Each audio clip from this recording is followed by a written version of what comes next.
Anyway, your next comedian is very talented. She wrote and starred in the film Black Tar Road, which is now available on Amazon Direct. How cool is that? Please give it up for my friend, the very funny Amber Donnelly.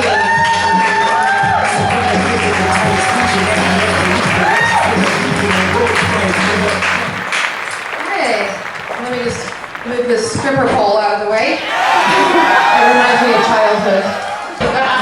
Or last Tuesday. So I feel really uncomfortable up here on stage with my clothes on. See, I used to work in the corporate world during the buffet hour at the strip club. And so I think it's really important that you take things professionally. So as a professional, I overdosed on stage this one time. And that's okay because I just kept on dancing. I just turned everything into a mood. So I was up there. This is supposed to be sexy, by the way. I was up there and I was dancing all sexy, and then I just kept overdosing on crack. But I just kept turning everything into a mood. And the paramedics, they came, but not really. And they were kind enough to wait until the end of the song before they escorted me off the stage on a stretcher. Yeah. And so once I was at the hospital, they hooked me up, like to an IV and 12 heart monitors and everything, and they pumped me up full of some really good stuff. And after a couple of hours, I was feeling so good. So good, in fact, that I was like, wait a minute, it's the weekend. I gotta get back to the club. I can't stay here in the hospital. So I unhooked myself real fast, snuck out, went back to the club, straight back out on stage as if nothing had happened. And I was dancing again, but this time I'm feeling really good. I was dancing, and I was like feeling so sexy. And this girl, she thought I was looking good too, because she was like, hey, what's them things? And I looked down, and there were the stickies all over my chest from the hospital. But that's okay, I'm a professional. I just turned it all into a mood. I just kept dancing, like nobody's gonna even notice. Ding! And they were on my back too, so I would be like, ding! And I thought I was doing it like really on the down low until I looked down and I realized that it was also taking off my spray tan. So there I was, standing up there looking like a spotted hyena, on crack and too much Red Bull. But that's okay, because I just kept turning it all into a mood. Do you ever like wonder what strippers are thinking about when they're up on stage, when they have like that far away, zoned out look? Like, what are they thinking about? Perhaps it could be something like, how many cranberry vodkas is it going to take to get rid of my UTI? 3. Yeah. So when I was born, my mother, she actually named me Cannabis. This is true. Mary Jane was taken. And then after I was adopted, I was renamed Amber Dawn Lee.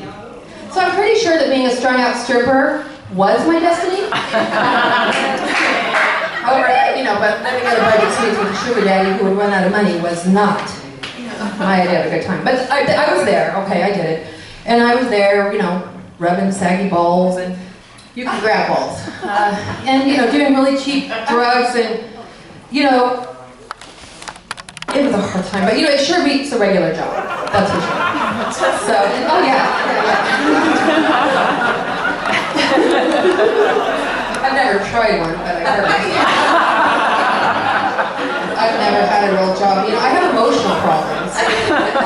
Yeah, but you could probably tell that by every single thing about me, but my therapist said that my bad behavior contributes to, me not having any good friendships or relationships or kind of solid employment. And I'm like, so what's the negative here? I'm just like everybody else here. I was raised in a polygamous cult. Pretty normal. And polygamy, for those of you who don't know what it is, it's like one dad and a whole bunch of moms. Or like one Ken doll and a whole bunch of broken Barbies. Yeah. Cults are really, really awesome. Unless you're not the leader. And it's kind of no fun. I like to reminisce about my childhood. You know, the good old days. It's like when the FBI came in and they raided the place. Yeah, I mean, I never knew what was going on. I mean, I was just 12 and barely married. I don't know anything. Yeah. So, as an adult, I accidentally got locked up in a psych ward once. Yeah, I was going for a refill on my prescriptions and told them I was having a really bad day. Really, I just started my period, but I told them I wanted to kill myself, which, you know. So next thing I knew, I was like on my way to the state hospital in Pomona, and there I was in the back of the ambulance, and I was like, oh my God, you guys, I am not suicidal. I'm not gonna kill myself. Would you add me on Facebook and Instagram and Twitter? You know, I'm completely normal. And they did. They did.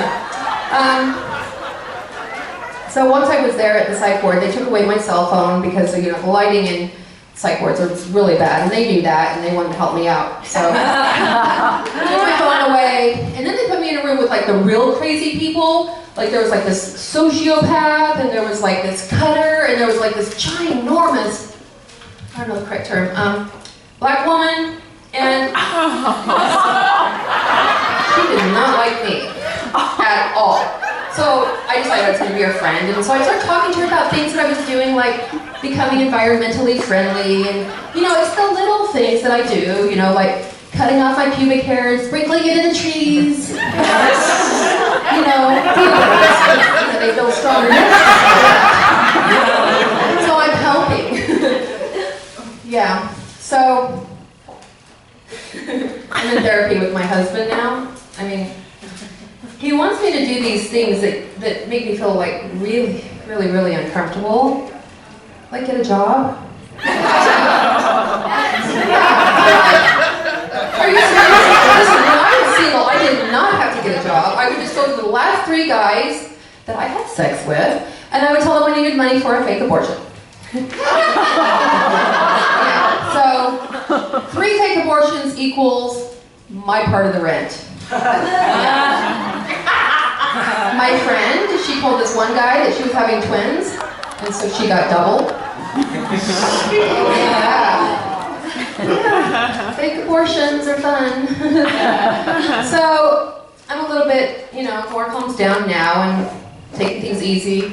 You know, I went horseback riding the other day, and it was a beautiful afternoon. I mean, there I was, you know, I was riding, and the horse, it like took off into a little trot, and then it kind of went faster with a gallop, and then it went full speed, and my foot got caught up in the stirrup. And the horse started like dragging me like around and around and around, and I was like screaming at the top of my lungs like I didn't know what to do. Thank God that the manager came out and unplugged that machine. Yeah. Thanks, guys.